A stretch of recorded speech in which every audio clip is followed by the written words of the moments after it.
Thank you all for joining. Now, I would like to hand over back to Aditi to please proceed with this very interesting webinar with our speaker for today. Thank you. Thank you for a commendable introduction. Words are less to describe our honorable chief guest, but I take this privilege to speak a few words as introduction in the honor of our guest speaker, Shri Vedveer Arya. He is currently the Additional Financial Advisor and Joint Secretary Finance in Ministry of Defense from 1997 batch of Indian Defense Account Service.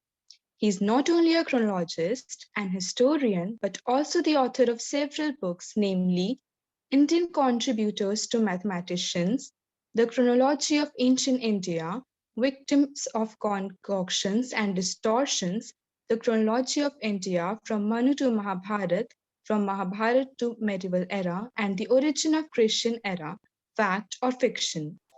He has obtained his master's degree in Sanskrit from Hindu College, Delhi University, and has been conferred with Dr. Radhakrishna Memorial Gold Medal and C.T. Deshmukh Memorial Gold Medal by Delhi University for his laudable work. Now I invite Sir to deliver his lecture.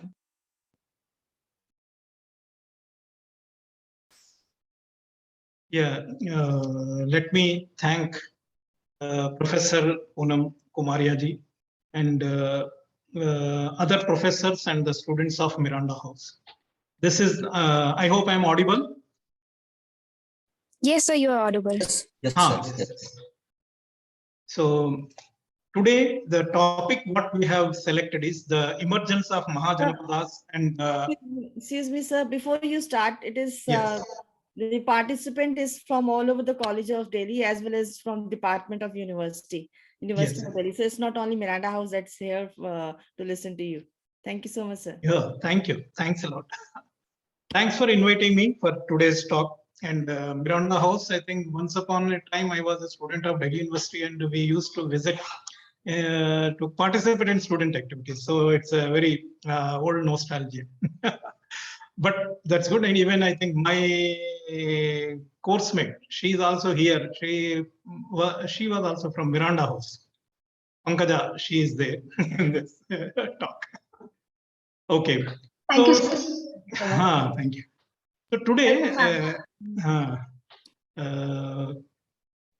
this generally what is being taught in the universities regarding the Indian history and geography and other.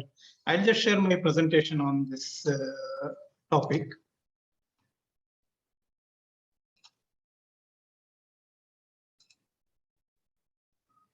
So what actually being taught is that the Indus Valley civilization. So now if you see in the map, entire India has been kept intentionally blank, but nothing existed, just some Indus Valley civilization because they got some kind of a archaeological sites, this area from Mehergarh, Harappa, Mohenjo-daro, Lothal, and in some areas of Rajasthan. So actually, this is what they say. So this is the India's, you can say the geographical map before 1500 BC. And an interesting, because the evidence suggests it's an urban civilization. Even mature Harappan, what they generally date, that was urban and literate because they had a script. Okay. So that was a urban and literate civilization before 1500 BC. Now I don't know what happened after 1500 BCE.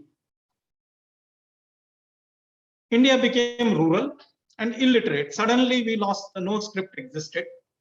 Either everybody perished from the Indus civilization and then suddenly we dropped in as an aliens or invaders. Okay. So they thought that invaders, because aliens have no evidence they never existed. So that's why they, and nobody ever questioned how an urban and literate society suddenly turned into an illiterate society. Okay. Even though some invasions do happen, and people do migrate either east to west or west to east, no problem.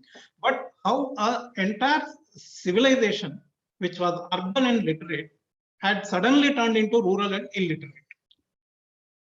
No, but another very, very astonishing fact is the illiterate society has created the vast Sanskrit literature, Vedas and Brahmanas, Aranyakas, Upanishads, Sutras, and kind of a knowledge.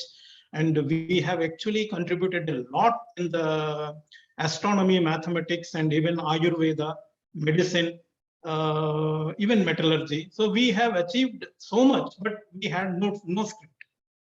I don't know how in the world, I haven't seen any civilization which is illiterate, means the civilization had no script, but they have created any literature.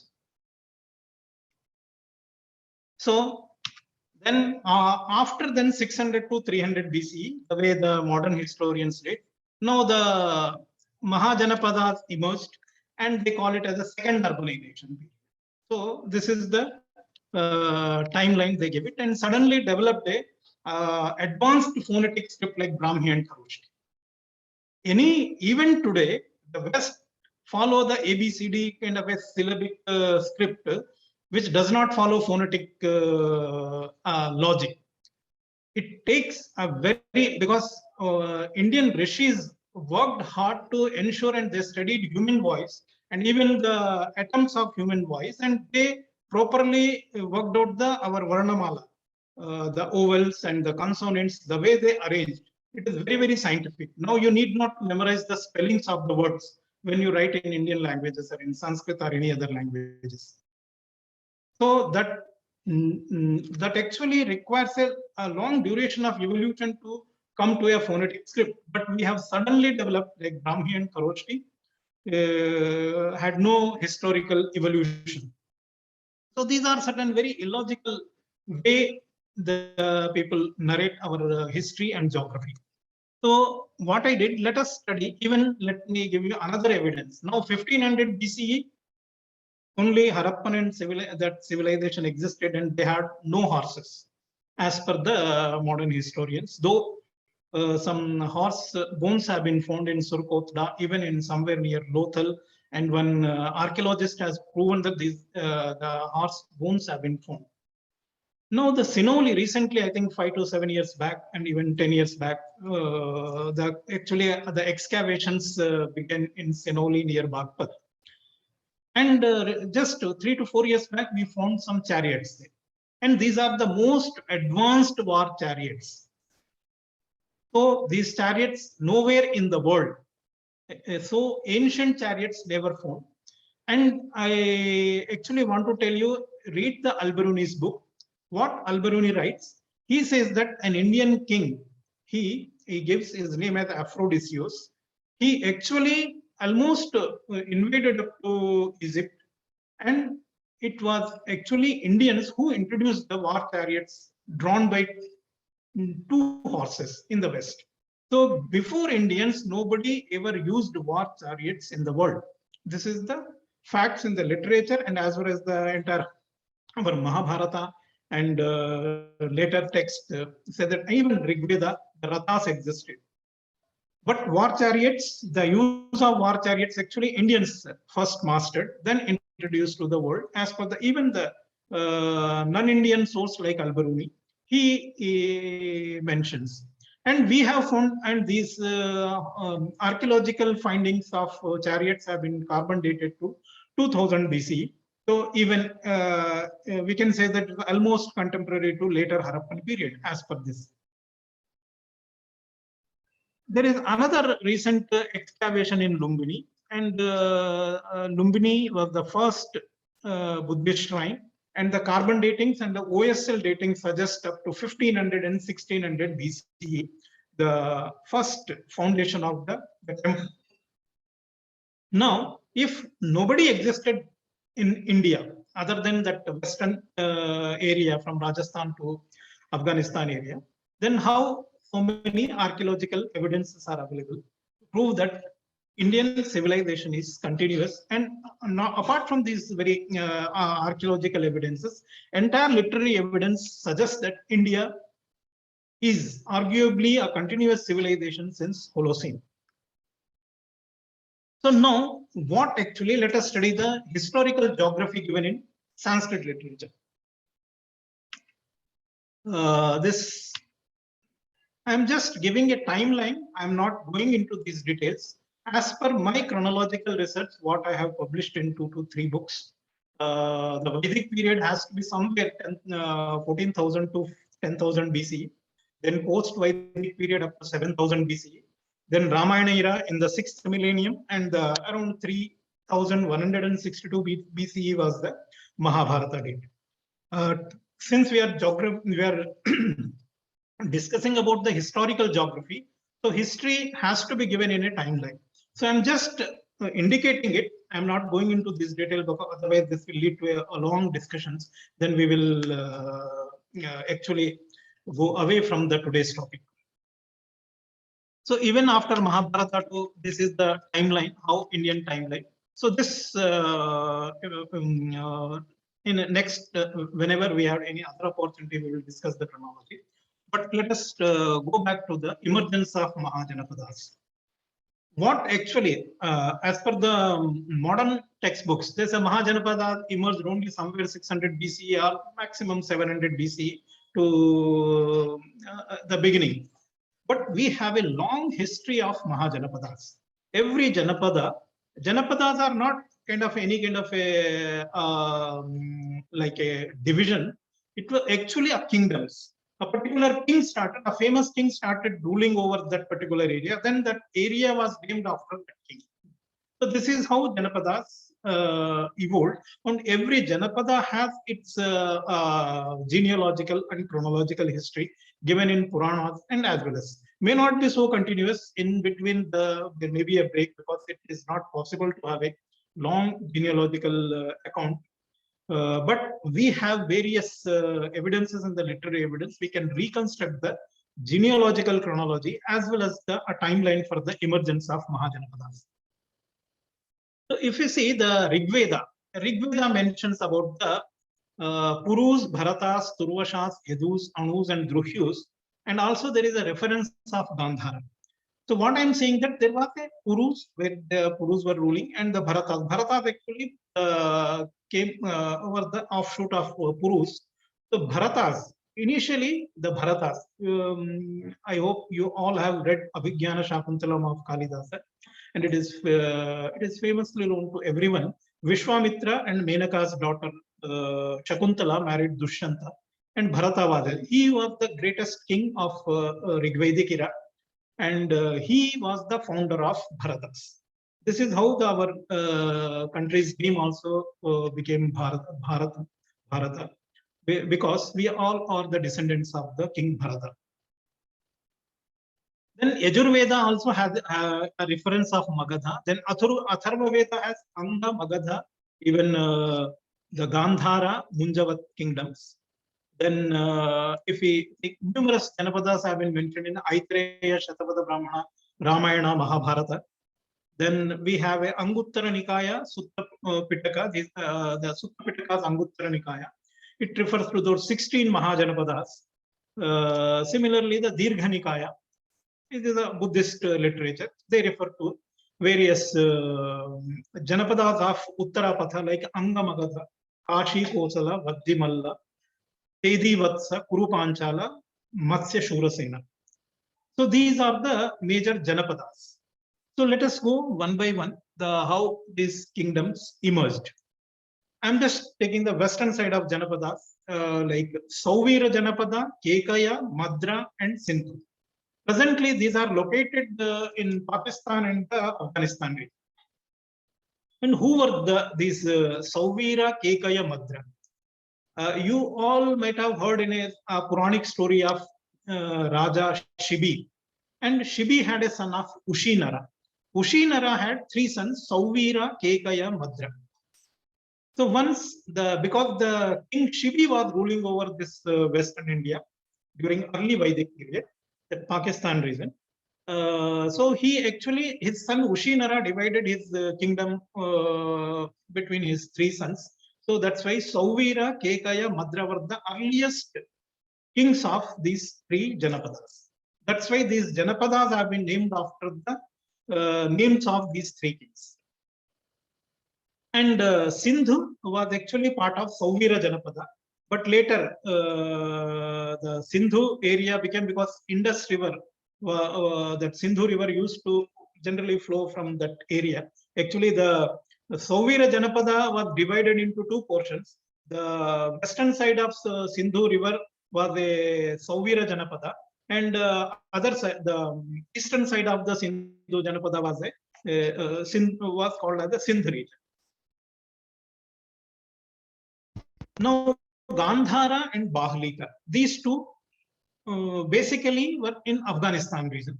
So Gandhara is mentioned in Atharva Veda, and Gandhara was actually a descendant of Druhyu. Druhyu was actually the son of King Puru. So this Gandhara, he was actually son of Druhyu, who was the founder of Gandhara kingdom. So this is how the Janapada came to be known as Gandhara Janapada. And Aitareya Brahmana mentions a king Nagnaji. He was son of Gandhara. He was contemporary of Rishi Parvata and Narada of Rigveda. There are many suktas written by Rishi Parvata and Narada of Rigveda. So we can easily date these Gandhara and his son Nagnaji during the Rigvedic period. And Bahlika was actually son of Vedic Kuru king Pratipa and his younger brother one Shantanu. He was not the Mahabharata era Shantanu. So this Bahlika actually reigned over the Bactrian region, what we call, we identify Bactria, normally northern Afghanistan. That area was ruled over by the sons of Bahlika. So that's why that region was known as Bahlika. Now, Anga, Vanga, Kalinga, Pundra, Sukhma, these are the 5 in the eastern region. So Anga is well known, Vanga is Bengal, Kalinga is Orissa, Pundra and Sukhma. Pundra is northern Bengal. Sukhma is what we call it presently the modern Bangladesh. So actually, one king named Bali, he was a contemporary of Rishi Dirghatamas. Dirghatamas Rishi, actually, he was the person who coronated King Bharata, son of Dushyanta, as given the information in Brahmanas and Aranyakas. So the Dirghatamas is the very earliest Rishi of Rigvedic era. So this Raja Bali, this the modern era Balia in Uttar Pradesh. The Balia region came to known as Balia because King Bali, once upon a time, he ruled over that region during the Rigvedic era. This is the history of that district Balia. They had 5 sons: Anga, Vanga, Kalinga, Pundra, Sukhma. So that King Bali of Rigvedic era, he used to control entire eastern region. So that's why he divided his kingdom into his 5 sons. That's why the Anga, Vanga, Kalinga, Pundra, Sukhma, these 5 Janapadas came into existence. And Brihadratha, son of Uparichara Vasu, the early Puru dynasty, he was the earliest king of Anga Janapada, as mentioned in the Rigvedic era. And Karna is very, very well known in Mahabharata period. Angaraj Karna, aap sabne suna hoga. So he became the king of Anga Janapada.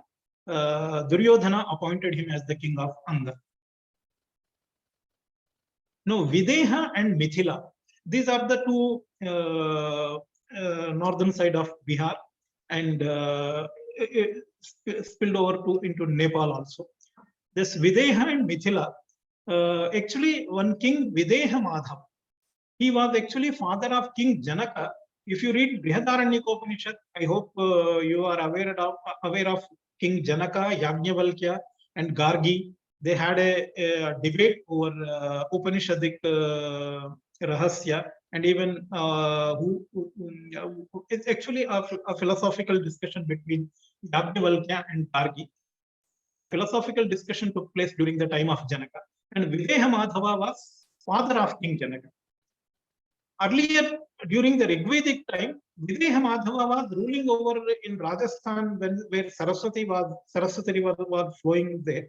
When Saraswati River shifted towards westwards, then Videha Madhava shifted his kingdom from Saraswati River to the Sadanira, Gandaki River, and he established his kingdom.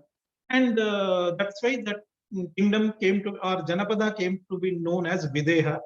And Mithila, that so-called Mithila region or Mithila city, was actually Mithi was actually the ancient ancestor of Videha. Videha Madhava, or is maybe father of Videha Madhava, or so that's why that Mithila word also comes from the name of a king named Mithi. So we have the roots of every Janapada from the Rigvedic. Even during the Ramayana era, actually Videha kings generally known as in the name of Janaka. There were many kings who had a title of Janaka.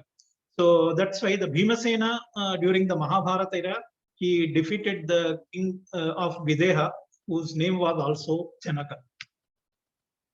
This actually why I want to tell you, because what actually Rigvedic era, how Saraswati river, because we have after Mahabharata, because as per the geological studies, Saraswati river dried up around 2000 BCE. But there are numerous references that Saraswati lost in in sands and shifted westwards. These references are there in Vedic literature. Actually, there what we need to understand. If you see this first map, I hope all the map is visible. Initially, the Saraswati river during the early Rigvedic era, it started from the Badrinath. There is a Plaksha Prasravana that was the beginning of the Saraswati river, and used to come to Kurukshetra, then Hisar, and then if you see this Paleo channel 1 and 2, these two, Drishadvati and Saraswati, they used to actually follow into Sikar, then it Jodhpur and the Luni River channel, and it used to come to Kutch and then flowed into the sea. The Sambhar Lake in the Rajasthan was actually a water collected during the period of Rigvedic era.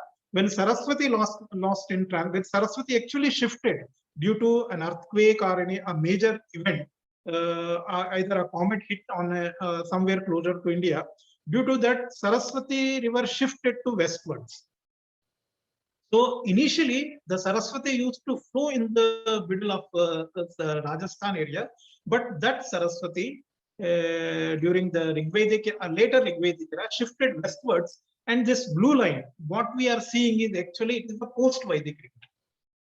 Post-Vedic Saraswati rivers, the channel of Saraswati river. So that's why I differentiated Vedic Saraswati and post-Vedic Saraswati. But modern days, we are only studying this post-Vedic Saraswati river and saying that this Saraswati river dried up somewhere 2000, 2500. That is correct. But there was in the early Vedic period, the flow of Saraswati river was different, not this what is shown in blue color. And during the Rigvedic time, if you can see another Yamuna's paleo channel Y1, Y2, and Y3, there were actually two different channels of Yamuna river, and one channel used to merge with the Saraswati river. That's why during the Rigvedic era, Yamuna was a tributary of Saraswati. But due to when Saraswati shifted towards westwards, then Yamuna also merged with the Y2. Now Yamuna became tributary. Earlier also, even during the Rigvedic, Yamuna was tributary of the Y2 channel, was the tributary of the Ganga river that used to merge at Prayagraj. Now the Y1, Y2 both actually merged into one river, Yamuna, and that finally had a confluence with the Ganga Yamuna confluence in the Prayaga region.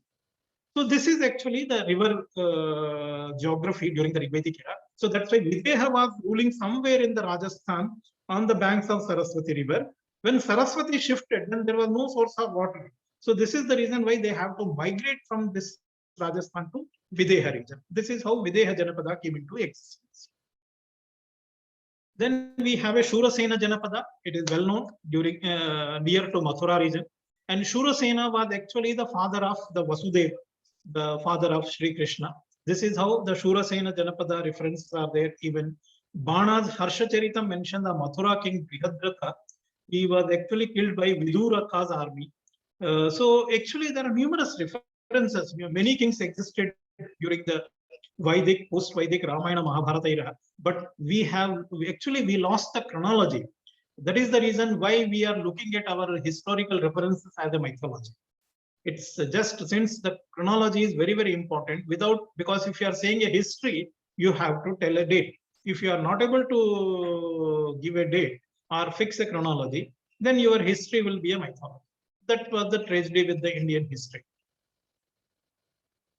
And Matsya Janapada, it is in the Rajasthan area. So Matsya was also a name of a person during the Rigvedic era. There is a Rigvedic Sukta written by a Matsya. It's not anything, some kind of a Matsya was either. Generally, we think that he is actually Machwara tha, or like Satyavati was the daughter of a fisherman. It's not correct. Actually, Matsya name actually is a name during the Rigvedic era. There is nothing to do with the fisherman. He belonged to a Yadu Vansha, a offshoot of a Yadu Vansha, Yadava Vansha. So these Matsya, the Matsya kings ruled over, and during the Mahabharata era, Viratanagari, closer to modern Jaipur or somewhere. So that Viratanagari was the capital of Matsya Janapada.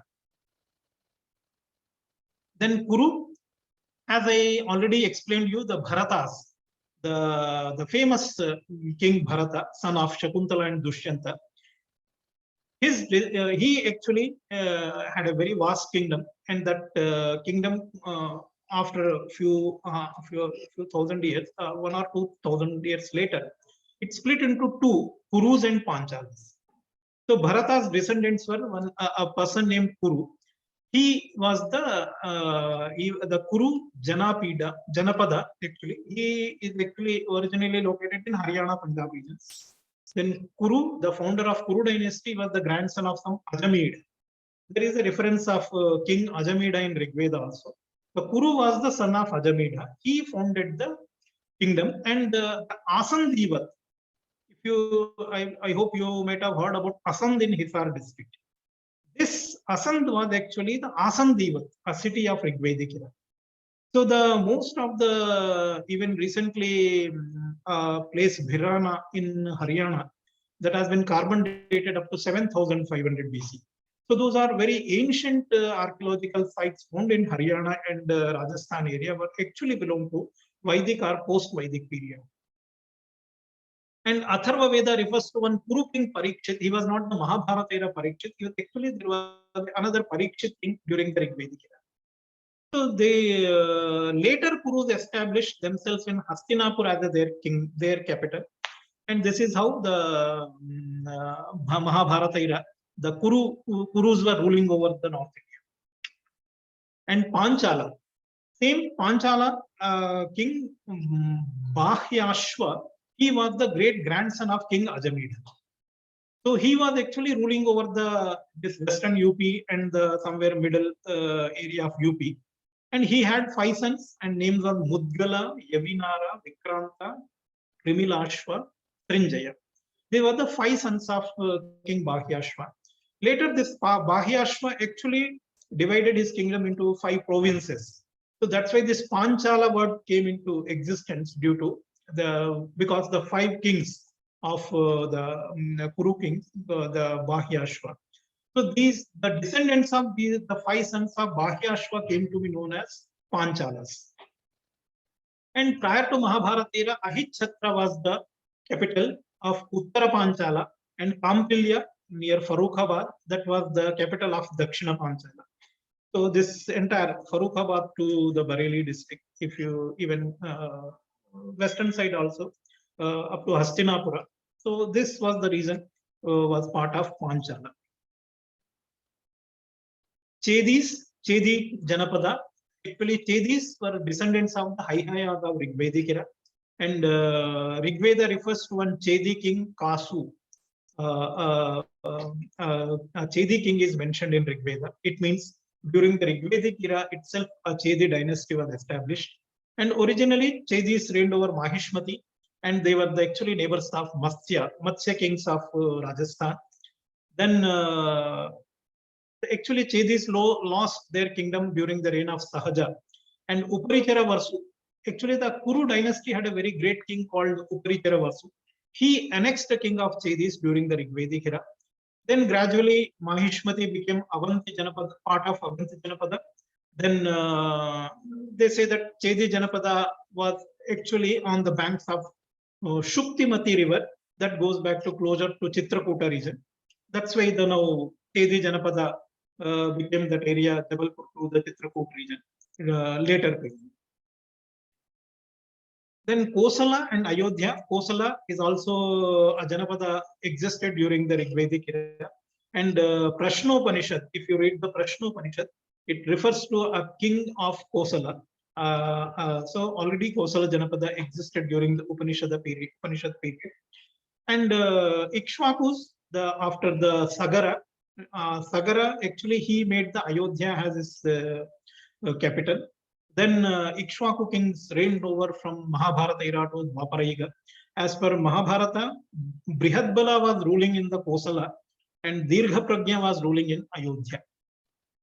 Kashi, it is also came into existence during Rigvedic era. A king Kasha, he was the great grandson of King Ayu and son of Pururava. So he was actually great grandson of Pururava. Kasha, he actually built a city in Varanasi region. So that's why the city came to be known as Kashi. So and then Kashi Janapada came into existence. And Paipalada Samhita of Atharva Veda refers to Kashis. So during the Atharva Veda period, already Kashi kings were ruling over Kashi region. And Shatapatha Brahmana mentions that one Shatanika Satradip, he defeated the king of Kashi. And Mahabharata era, Bhimasena, he actually defeated the king of Kashi. Then Vajji and Malla.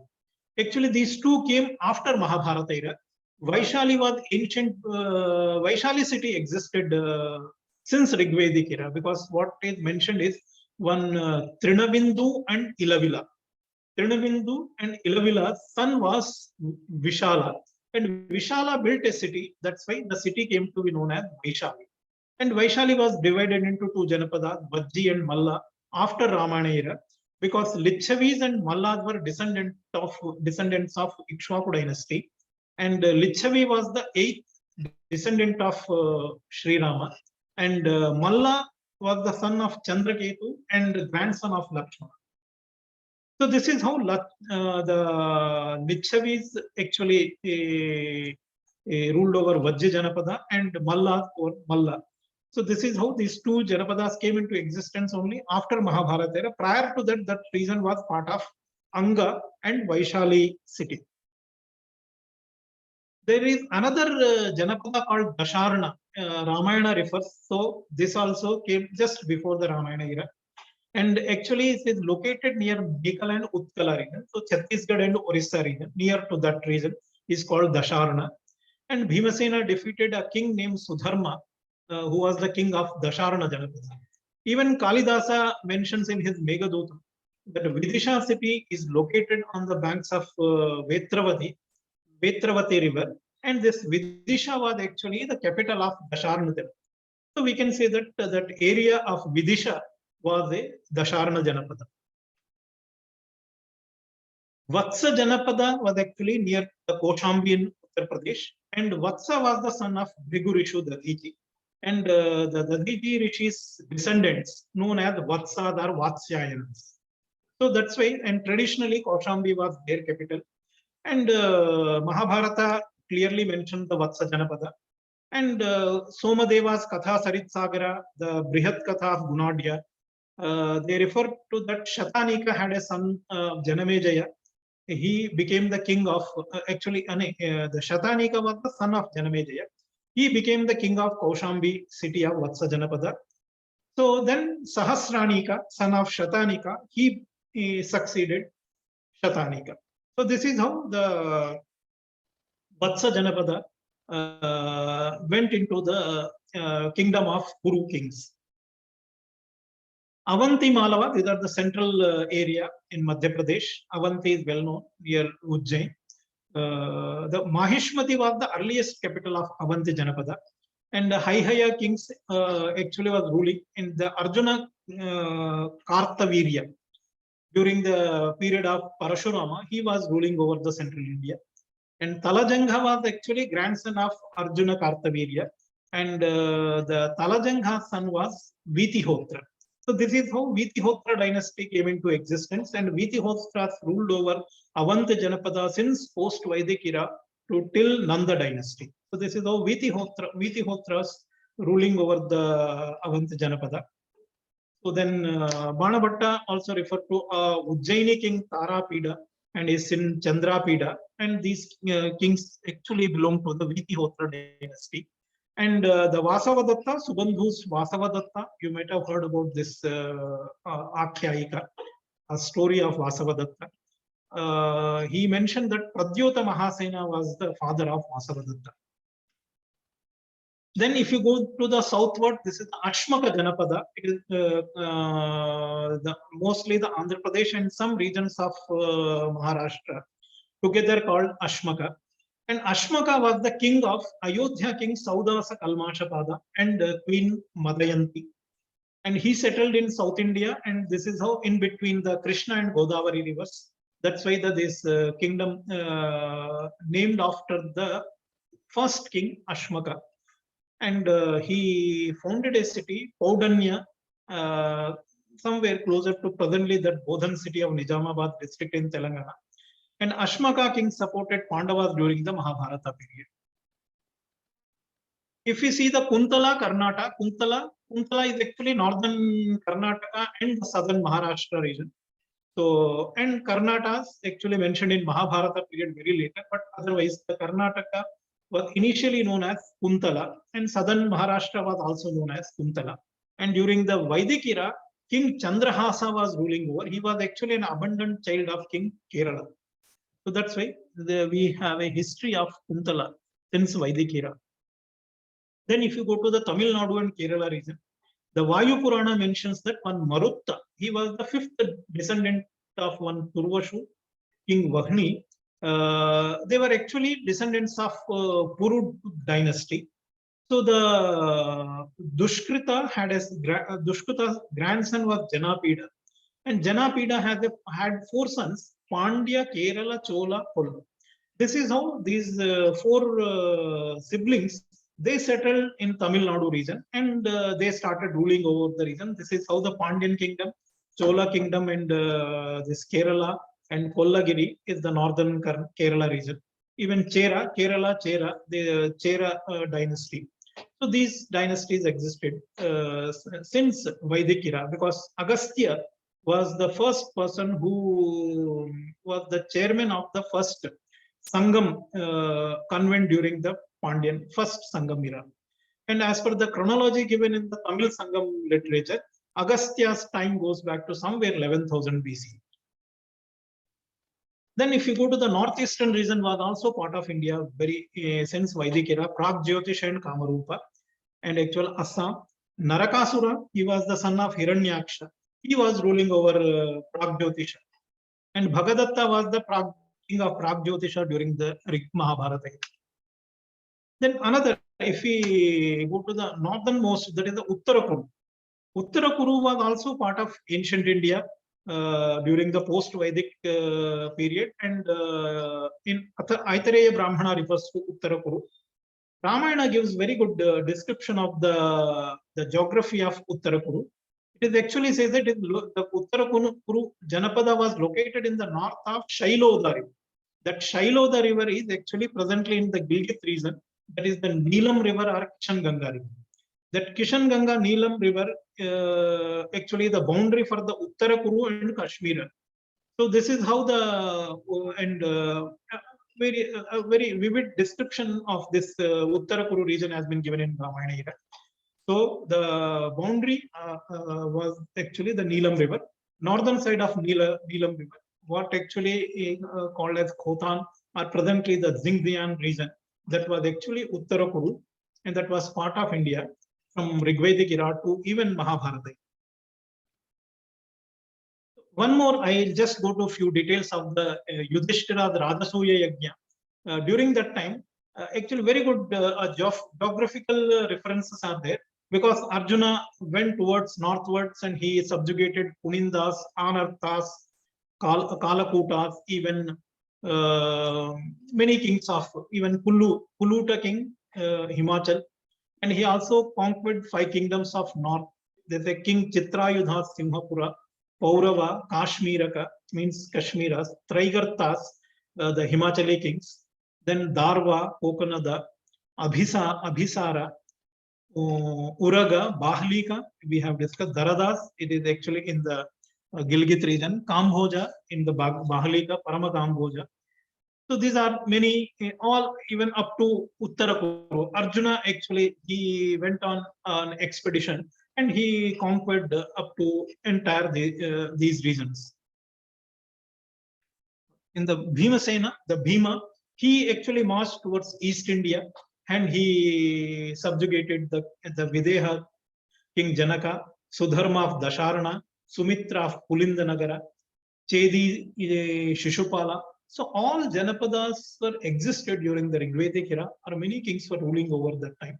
So this was actually during the Rajasuya Yajna to establish the supremacy of Yudhishthira, a military expedition or an Ashwamedha Yajna was carried out, and the Bhimasena actually subjugated entire eastern region. Even Pundra, Vanga, Chandrasena.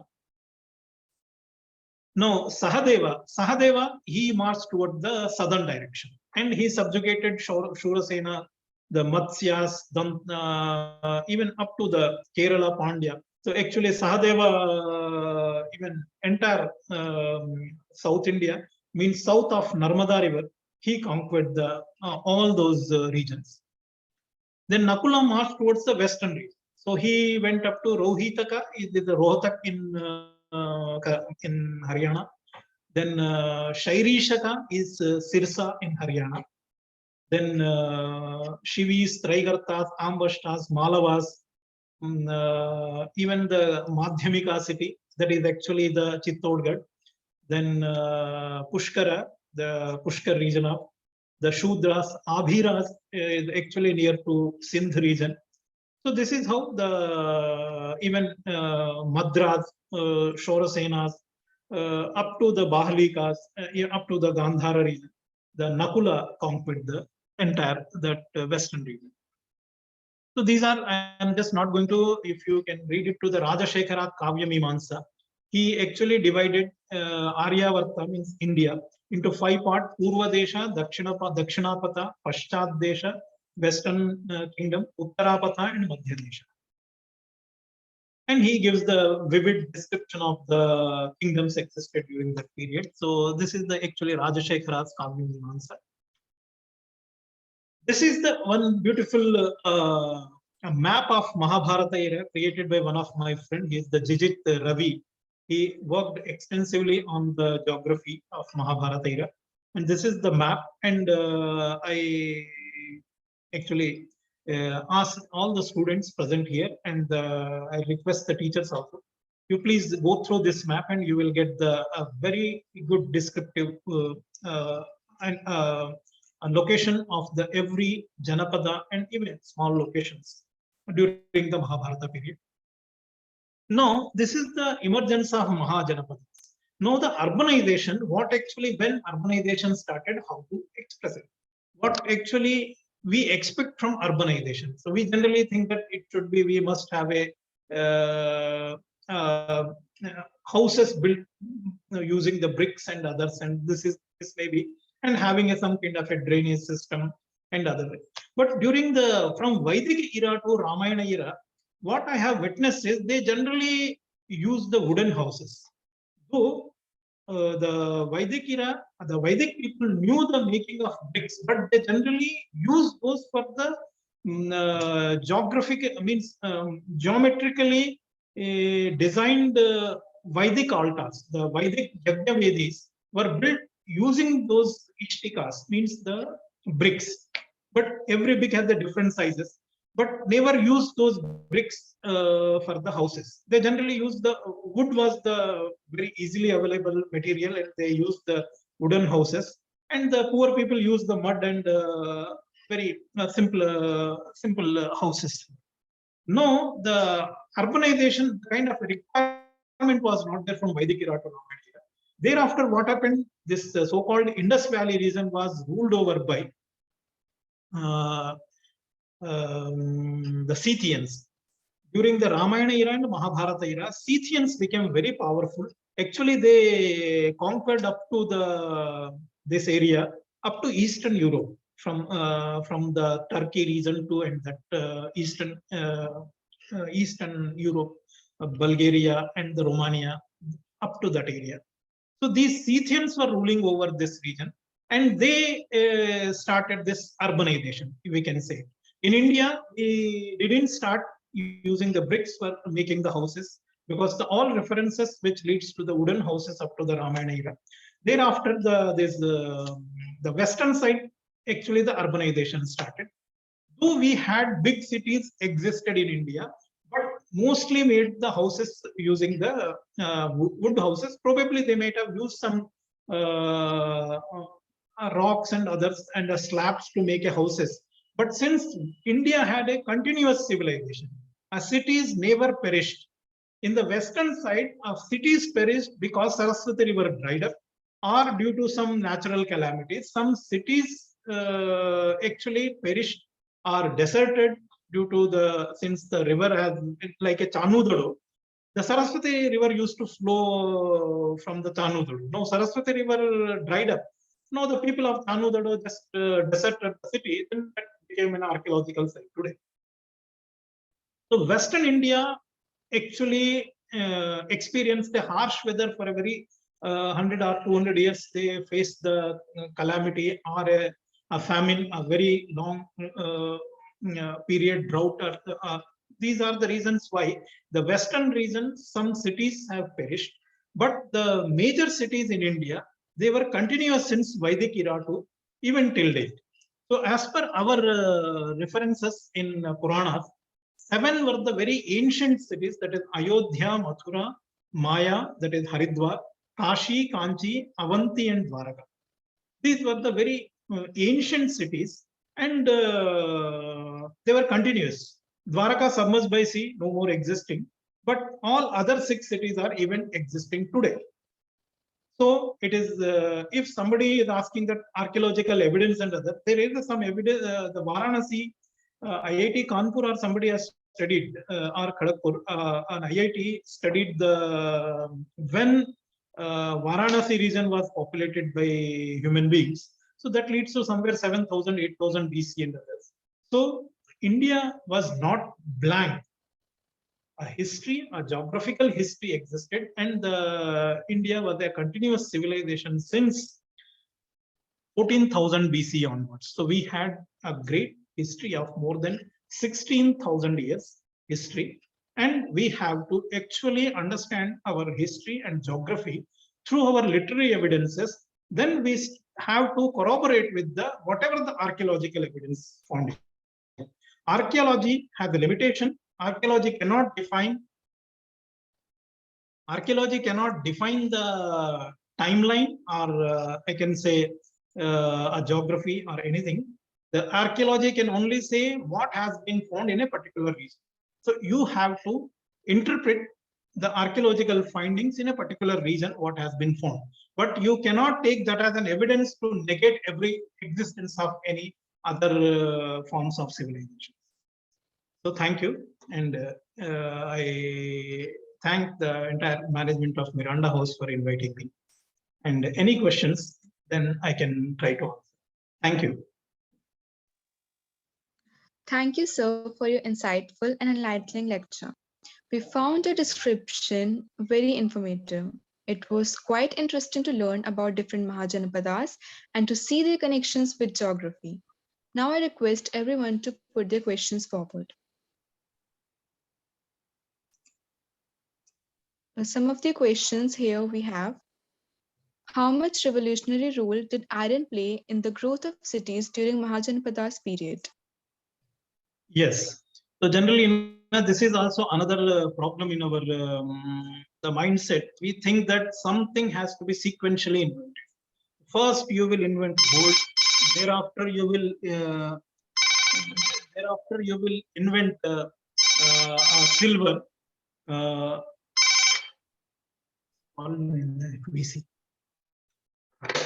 So that's why they come up with like a copper era, and then you will say that the Bronze Age, then the Iron Age.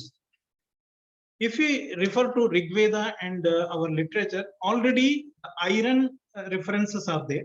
Even the copper and even bronze references are there. Iron was not used because it used to rust, and we have not developed the technology to purify the iron and then make some use of it. That's why, though Indians knew it from Vedic era onwards, but they never used the iron. Iron usage became more prominent when we have invented that Woods technology, the kind of a steel what we have used in the iron pillar. And I think Woods technology, as per the archaeological studies, what found in Andhra and Telangana, that goes back to somewhere 1500 or 1700 BC. So just saying that since iron age, the reference of iron is there in the Vedic and our Sanskrit literature, that does not mean that you have to date that entire period only the sequential. Why should I don't know why the way the date that there is the Bronze Age, then Iron Age. This is actually I find it as no way, no logic to do so. They think that because iron has been found very late on. But iron, the olden times, we are not able to purify it. That's why that used to rust and it to perish very early. Other copper and bronze, we got evidences in the early civilization. But even if we could not find any iron during the Indus Valley civilization, that does not mean that they don't know it. So this is actually a kind of a mindset problem.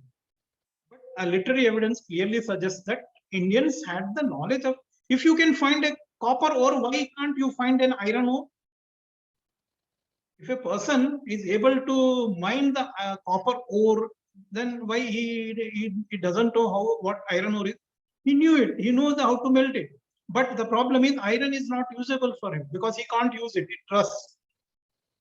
And we have not developed that kind of a technology to purify it into the other things, other alloys and others. That's why we generally followed the copper and other alloys. Prominently, our civilization used up to Mahabharata era. This is the reason we were actually using the Dhanurdhara. A person using the arrows, only he is the biggest warrior. But after Mahabharata era, when we have developed the Woods technology, that so-called Damascus steel, actually that was not Damascus, Indian steel, the big market was in the Damascus. That's why the West knows our Indian steel in the name of Damascus steel. When we have developed that very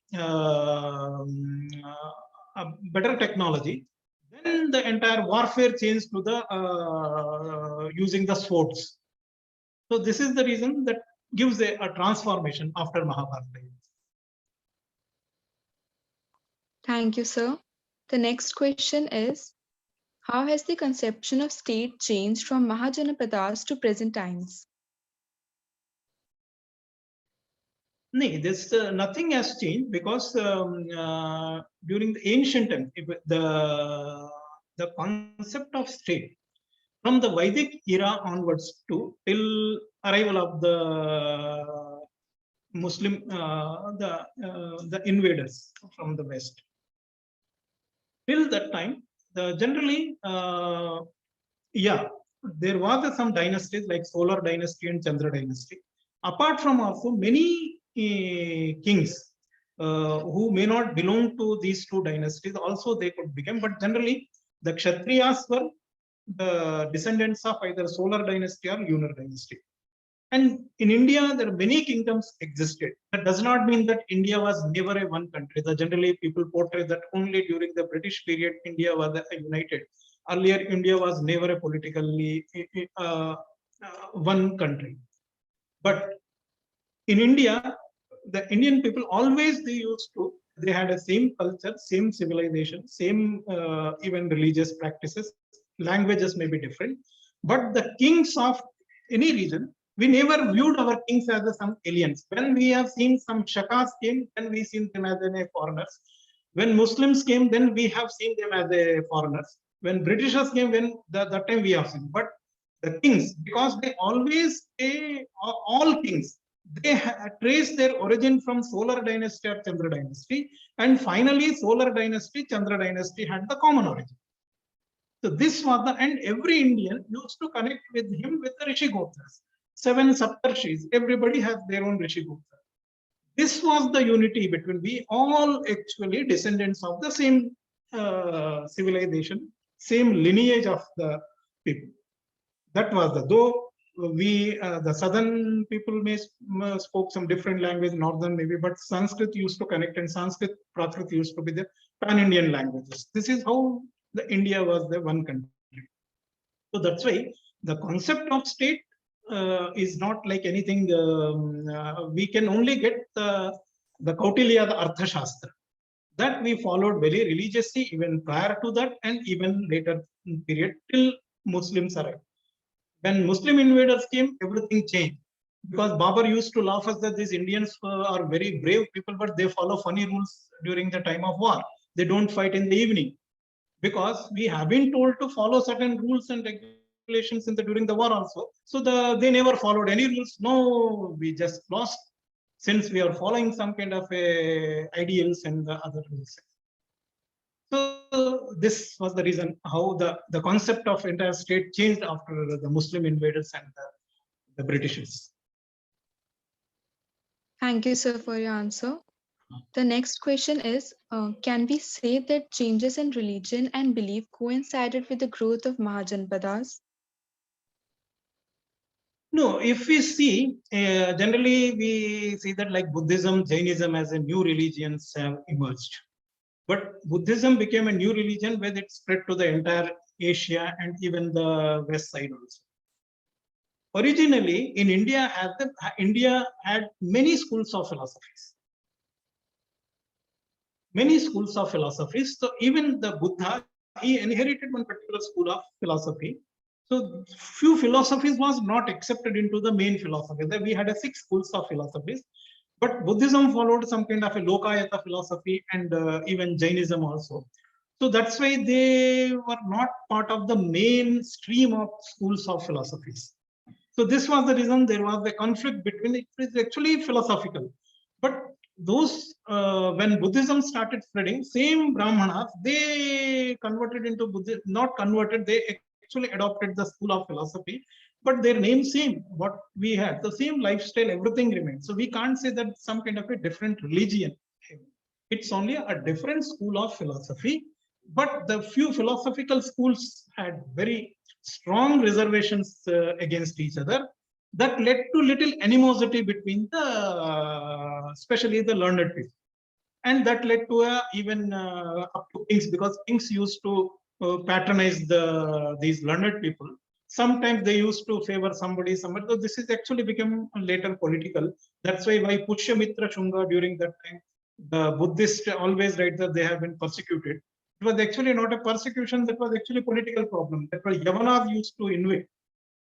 So the Buddhists used to support Yavanas because they were the Buddhists. They adopted the Buddhism. Where Pushyamitra Shunga, due to political reason, he has to take action against. So there are, religion was never. There are numerous copper plate epigraphs and even epigraphic evidences. Same king patronized the every person, even Buddhist, Jainis, and even the so-called Brahmanical. The word I don't want to use it actually. Our Sanatana tradition also they supported. So that's why there was no way we ever see that Buddhism or Jainism as something alien in others. It was actually school of philosophies we had. Yes, there was some division because the 6 schools was actually mainstream. Hindu, so-called our Sanatana Dharma had main schools of philosophy, 6 schools of philosophies. These 2 were a little bit away from that. So that's why there was a kind of an intellectual conflict existed, not any kind of any social conflict never existed. Thank you, sir, for your clear and comprehensive answers. Now, Manjeet sir and Ritu ma'am would like.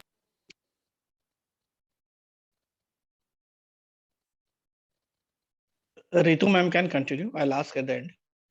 Ritu ma'am, please ask your question. Okay, sir. Thank you for your wonderful lectures. I just wanted to ask, I hope you can hear me. I am Yes, audible? yes, yes, Yes. yes, yes, I can hear. Okay. So, sir, I just had a chance to visit the Saraswati in the upstream area of Badrinath.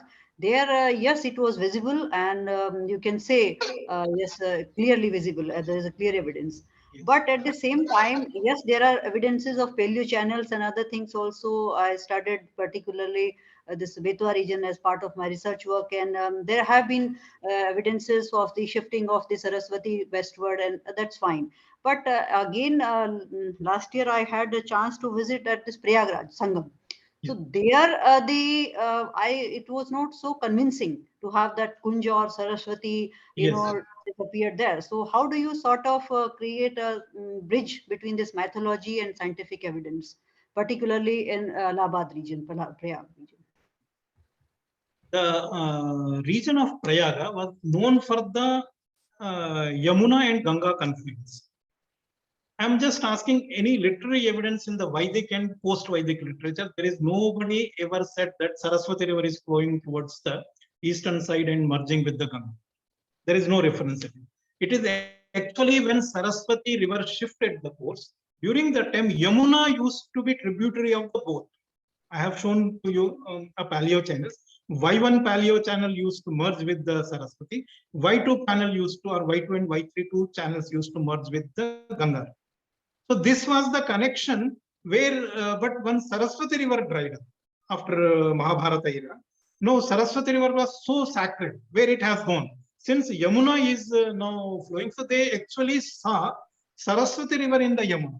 So they actually think that Ponka Sahib was the area where Yamuna is now shifting towards the east way, and then coming to Delhi, and then going to Mathura, and then merging with this one. So they used to see Saraswati somewhere flowing invisibly through Yamuna.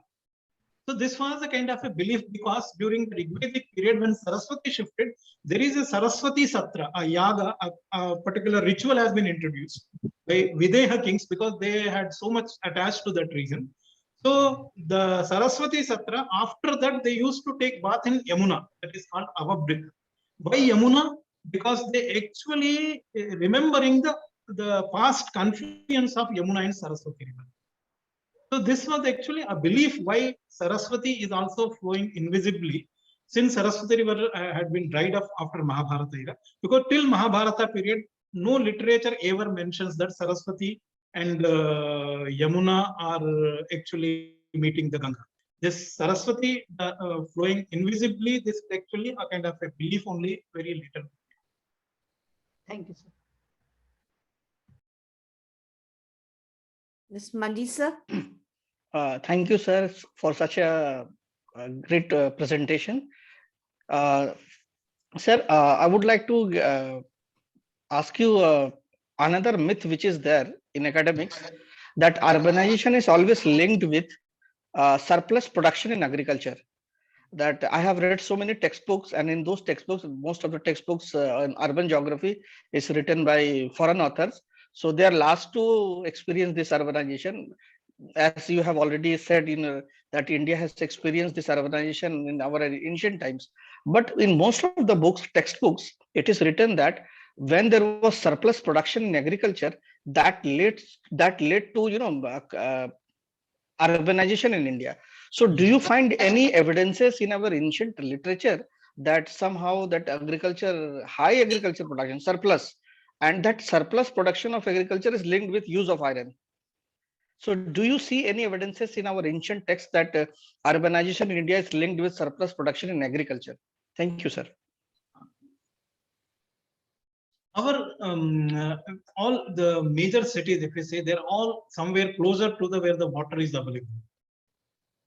And there are numerous archaeological evidences that Lahura Deva in UP, and agriculture, it goes back to somewhere 13,000 BC are the evidence. They have carbon dated even the rice and other what have been found there. Even some barley is very ancient, 15,000 BC barley has been found in Sri Lanka area and others. And entire Rigveda, there, at least 17 to 18 different grains have been mentioned in Yajurveda. And always India had certainly a surplus based on the kind of a ritual and the kind of a studies, because Brahmanas, whom they have given that they must study and maintain. So there was a tradition that these Brahmanas should only practice the knowledge tradition. So due to this is the reason why such a vast literature is surviving today. Few people have sacrificed, they actually studied, even though they may not got anything in return, and they maintained it by birth. And one more beautiful, it has a double edged sword, but during the Rigvedic period, from post-Vedic period onwards, the society and the kings, they used to force that the son should follow the father's profession. It's not that any kind of some kind of a narrow mentality and others. It was actually for the skill management. A father developed certain skills, and that time not they may not have that kind of a communication or traveling resources. So they always said that the son should follow the father's profession. And same thing Megasthenes also mentions. There were 7 different professions. Anybody can become a Brahmana and he can study, but others not allowed to change their profession. Why? Because for the skill management, due to that skill management, we have developed very advanced technologies, and we became the biggest exporter, and we used to contribute a very big size of world GDP, even up to 17th century. This is not due to this. But what happened, this kind of a father-son profession turned into a casteism or caste. And later, after before the Muslim invaders, there was no references of exploiting each other, anything ever occurred. When Muslims came here, now everybody has to become a very self-centric, and you have to become a selfish, because you have to save yourself. You cannot work for the welfare when there's such kind of a very adversities are there. So that actually changed our mentalities. Little bit we become selfish, we're looking after only our own communities. These things came into. So these are even become literally anti-establishment. Why? Because the foreign ruler, why should we follow the rules of the foreign rulers? So this is how our upbringing has changed. So these are the things. We should not blame that somebody has imposed on, somebody was exploiting some upper caste and lower caste. These things never existed. But in a human society, hierarchy is inevitable anywhere in the world. If in a village, there is a profession, somebody's profession is respected, somebody's profession is not respected, that is not the India's problem. It is a human being's problem. Even आप office में officer को चपरासी को एक ही seat पे बिठा सकते हो, नहीं बिठा सकते. So is it a casteism in the offices? So then everywhere it is. So the hierarchy will they use this to defame Indian contributions, India's. This is a big problem in their mindset. How to simply to denigrate India's position and just show the India's past in a very dark side. So this actually we became the victim of a false narrative that has to be corrected. Thank you, sir.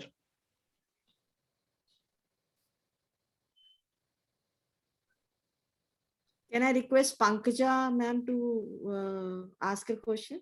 Yes, thank you so much, Dr. Purnima. And absolutely, I have been enriched with this, lecture. And one thing I would like to have it's a very little query. We have studied in Mahabharata and Kautilya Arthashastra the theory of a state, and we have seen the 7 elements of the state, Saptanga theory. And there we find that Swami, Amatya, Janapada, Durga, etc. And I just want to know how the Mahajanapadas were different from the Janapada, because we considered Janapada as a territory and people of that particular state. So, and can you please put a little light on that? How were the Janapadas? Was the entire territory of the state, and Mahajanpadas were different from the territory? And was that the Janpadas were known as urban area of that state? And were really those kind of discriminations we see in this time, in this era, that we have a, it's a clear cut discrimination between rural area and urban area in India itself. So do you really think that there was a discrimination between other part of the Janpadas and Mahajanpadas? No, no, no, no. This was not like that. Actually, the Janapada and Mahajanapada is Mahajanapada, the, the historicity. The most ancient Janapada came to be known as Mahajanapada. If you see the 16 had a very ancient, because during early Vedic period. Later Janapadas came into existence, but they became part of that. That's why this is the Janapada Mahajanapada difference is there. Like Magadha existed from Rigvedic era. Anga, these are the Mahajanapada. So these Mahajanapadas had the, we can say the antiquity is much more than the Janapadas. This was the reason why Mahajanapada. There was no way, even some Janapadas were more prominent or more urban than that one, but it still came to be known as Gandhara. If you go to Gandhara, what is there? Nothing is there. If you go and see Gandhara, it's hardly very small place there. Even today, Ghazni, that city, what so-called that, it's not the area. It is actually the historicity, the antiquity of the history of particular Janapada that led to for this name of Mahajanapada. Not any kind of a rural or urban division or difference or discrimination. All right, thank you so much. Sir, I think there are 2-3 more questions if you permit us, because we are No, already. actually, I have we will. I have to now go.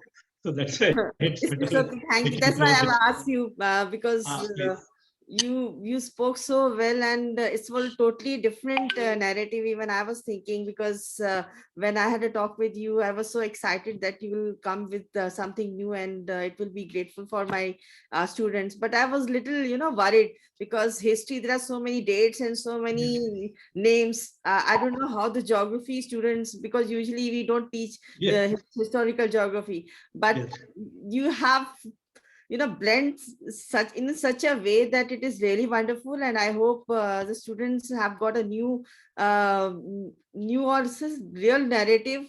And the gap, this is the question you have asked, that nobody, even I in the morning, I was telling my student, even I have learned what you have learned. We are educated in the same way when we talk about the history of India. So the question that why even we never thought that there is a gap which has been created, and none of us ever thought it, because we have never been taught like this, that we just been told this is the Indus Valley civilization, and after that you have different that civilization has totally gone, and then suddenly everything became illiterate. And this is something, I think the students will also carry away all these thoughts and new thinking and logical reasoning in looking at the history in a different way, in a geographical way, and the way you have trace the history of different places, the names we know right now, and then going back to the Vedic era, and looking at the lineage, that how it has existed. So it is named after some king or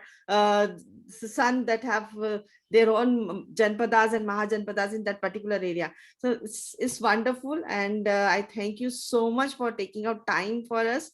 And I'll give you feedback after discussion, having a discussion with my student in a class, that how they have felt about it, whether it has really, the main motive was that students should think logically and try to see things in a different way or in a correct way. I am really thankful to you. Students should broaden that perspective than that what is being taught in textbooks.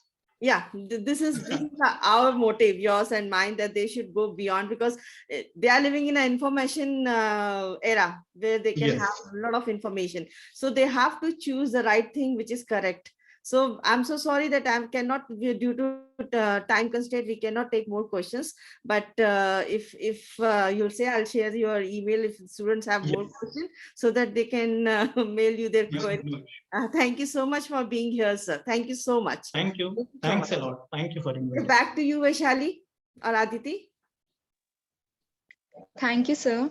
Thank you, ma'am. At the end, I would like to thank our Honorable Chief Guest, Sri Vedveer sir, who despite his busy schedule has found time to grace the occasion.